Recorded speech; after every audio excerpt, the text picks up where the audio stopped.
Hi ಎಲ್ಲ ವಿದ್ಯಾರ್ಥಿಗಳಿಗೂ Educare Karnataka ಚಾನಲ್ಗೆ ಸ್ವಾಗತ.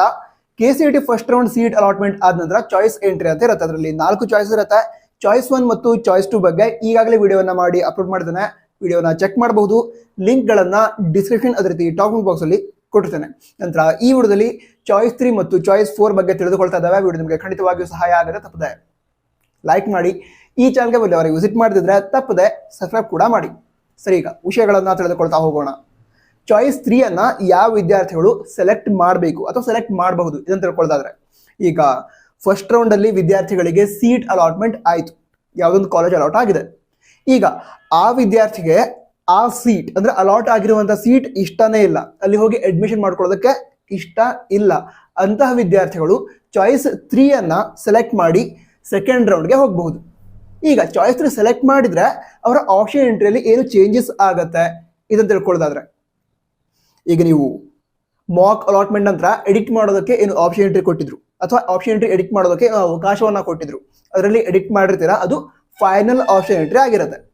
ಈಗ ಫೈನಲ್ ಆಪ್ಷನ್ ಎಂಟ್ರಿ ಆದ ನಂತರ ಫಸ್ಟ್ ರೌಂಡ್ ಸೀಟ್ ಅಲಾಟ್ಮೆಂಟ್ ಆಯಿತು, ಅದರೊಳಗಡೆ ನಿಮಗೆ ಒಂದು ಕಾಲೇಜ್ ಅಲಾಟ್ ಆಯಿತು. ಈಗ ಎಕ್ಸಾಂಪಲ್ ಅನ್ನು ತೆಗೆದುಕೊಳ್ಳೋದಾದ್ರೆ, ಒಬ್ಬ ಸ್ಟೂಡೆಂಟ್ ಇದ್ದಾರೆ, ಅವರು ಆಪ್ಷನ್ ಎಂಟ್ರಿಯಲ್ಲಿ 100 ಕಾಲೇಜ್ಗಳ ಹೆಸರನ್ನ ಅಥವಾ 100 ಆಪ್ಷನ್ ಎಂಟ್ರಿಯನ್ನ ಪ್ರಯಾರಿಟಿ ಪ್ರಕಾರ ಆಡ್ ಮಾಡಿದ್ರು. ಈಗ ಫಸ್ಟ್ ರೌಂಡ್ ಸೀಟ್ ಅಲಾಟ್ಮೆಂಟ್ ಅಲ್ಲಿ ಅವರಿಗೆ 30th ಕಾಲೇಜ್ ಅಲಾಟ್ ಆಯ್ತು, ಅಂದ್ರೆ ಅವರ 30ನೇ ಪ್ರಯಾರಿಟಿ ಅಲಾಟ್ ಆಯ್ತು. ಈಗ ಆ ಕಾಲೇಜ್ ಆ ಕೋರ್ಸ್ ಅವರಿಗೆ ಇಷ್ಟ ಇಲ್ಲ ಅಂತ ಹೇಳಿದ್ರೆ ಅವರು ಚಾಯ್ಸ್ 3 ಅನ್ನು ಸೆಲೆಕ್ಟ್ ಮಾಡಿದ್ರು.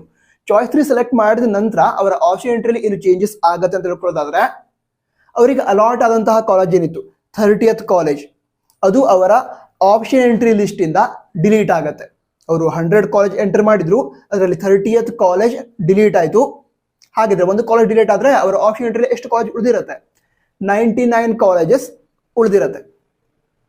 ಸೊ ಆ ಕಾಲೇಜ್ಗಳಲ್ಲಿ ಅವರಿಗೆ ಬೇರೆ ಯಾವುದಾದ್ರೂ ಒಂದು ಕಾಲೇಜನ್ನ ನಮ್ಮ ಕೆದವರು ಸೆಕೆಂಡ್ ರೌಂಡ್ ಅಲ್ಲಿ ಅಲಾಟ್ ಮಾಡುವಂತಹ ಪ್ರಯತ್ನವನ್ನ ಮಾಡ್ತಾರೆ. ನಂತರ ಅವರ ರ್ಯಾಂಕ್ ಚೆನ್ನಾಗಿದ್ರೆ ಸೆಕೆಂಡ್ ರೌಂಡ್ ಅಲ್ಲಿ ಸೀಟ್ ಅಲಾಟ್ಮೆಂಟ್ ಕೂಡ ಆಗತ್ತೆ. ಸರಿನಾ? ನಂತರ ಇದಿಷ್ಟು ಚಾಯ್ಸ್ 3 ಬಗ್ಗೆ ಆಗಿತ್ತು. ಬೇರೆ ಡೌಟ್ಸ್ ಇದ್ರೆ ಕಮೆಂಟ್ ಬಾಕ್ಸ್ ಅಲ್ಲಿ ತಿಳಿಸಬಹುದು. ಈಗ ಚಾಯ್ಸ್ 4 ಅನ್ನ ಯಾವ ವಿದ್ಯಾರ್ಥಿಗಳು ಸೆಲೆಕ್ಟ್ ಮಾಡಬಹುದು ಇದನ್ನು ತಿಳ್ಕೊಳ್ಳೋದಾದ್ರೆ, ಈಗ ಒಬ್ಬ ಪರ್ಟಿಕ್ಯುಲರ್ ಸ್ಟೂಡೆಂಟ್ ಇದ್ದಾರೆ, ಅವರಿಗೆ ಫಸ್ಟ್ ರೌಂಡ್ ಅಲ್ಲಿ ಸೀಟ್ ಅಲಾಟ್ಮೆಂಟ್ ಆಯಿತು, ಆ ಸೀಟ್ ಅವರಿಗೆ ಇಷ್ಟ ಇಲ್ಲ.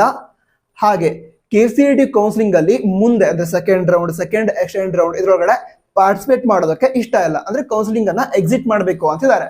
ಅಂತ ವಿದ್ಯಾರ್ಥಿಗಳು ಚಾಯ್ಸ್ 4 ಅನ್ನ ಸೆಲೆಕ್ಟ್ ಮಾಡಬಹುದು. ಚಾಯ್ಸ್ 4 ಅನ್ನ ಸೆಲೆಕ್ಟ್ ಮಾಡಿದ್ರೆ ಅಂತಹ ವಿದ್ಯಾರ್ಥಿಗಳು ಕೌನ್ಸಿಲಿಂಗ್ ಇಂದ ಎಕ್ಸಿಟ್ ಆದ ರೀತಿ ಆಗತ್ತೆ. ಅಂದ್ರೆ ಈಗ ಫಸ್ಟ್ ರೌಂಡ್ ಅಲ್ಲಿ ಚಾಯ್ಸ್ 4 ಅನ್ನ ಸೆಲೆಕ್ಟ್ ಮಾಡಿ ಎಕ್ಸಿಟ್ ಆದ್ರೆ KCET ಸೆಕೆಂಡ್ ರೌಂಡ್ ಅಲ್ಲೂ ಕೂಡ ಪಾರ್ಟಿಸಿಪೇಟ್ ಮಾಡೋದಕ್ಕಾಗಲ್ಲ, KCET ಸೆಕೆಂಡ್ ಎಕ್ಸ್ಟೆಂಡ್ ರೌಂಡ್ ಅಲ್ಲೂ ಕೂಡ ಪಾರ್ಟಿಸಿಪೇಟ್ ಮಾಡೋದಕ್ಕೆ ಆಗಲ್ಲ. ಕೌನ್ಸಿಲಿಂಗ್ ಅನ್ನ ಕಂಪ್ಲೀಟ್ ಆಗಿ ಎಕ್ಸಿಟ್ ಆದ ರೀತಿ ಆಗತ್ತೆ. ನಂತರ ಎಕ್ಸಿಟ್ ಆದ ನಂತರ ವಿದ್ಯಾರ್ಥಿಗಳು ಈಗ ಲಾಂಗ್ ಟರ್ಮ್ ಮಾಡಬೇಕು ಅಂತ ಹೇಳಿದ್ರೆ KCET ಅಥವಾ ನೀಟ್ಗೋಸ್ಕರ ಮುಂದಿನ ವರ್ಷ KCET ಎಕ್ಸಾಮ್ ಬರೆದು ಒಳ್ಳೆ ರ್ಯಾಂಕ್ ಅನ್ನ ಪಡೆದುಕೊಡ್ತೀನಿ ಅಂತ ಲಾಂಗ್ ಟರ್ಮ್ ಮಾಡಬೇಕು ಅಂತ ಹೇಳಿದ್ರೆ ಅದನ್ನ ಮಾಡಬಹುದು. ಇಲ್ಲದಿದ್ರೆ ಮ್ಯಾನೇಜ್ಮೆಂಟ್ ಸೀಟ್ ಅನ್ನ ಪಡೆದುಕೊಳ್ತೀನಿ ಅಂದ್ರೆ ಅದಕ್ಕೂ ಕೂಡ ಅವಕಾಶ ಇರುತ್ತೆ. ಬಟ್ ಕೌನ್ಸಿಲಿಂಗ್ ಇಂದ ಎಕ್ಸಿಟ್ ಆದ ರೀತಿ ಆಗುತ್ತೆ. ಇದಿಷ್ಟು ವಿಷಯಗಳಾಗಿತ್ತು. ವಿಡಿಯೋ ಸಹಾಯ ಆಗಿದ್ರೆ ನಿಮ್ಮ ಫ್ರೆಂಡ್ಸ್ಗೆ ಕೂಡ ಸಹಾಯ ಆಗುತ್ತೆ, ಅದಕ್ಕೋಸ್ಕರ ಶೇರ್ ಮಾಡಿ. All the best. ಜೈ ಹಿಂದ್. ವಂದೇ ಮಾತರಂ.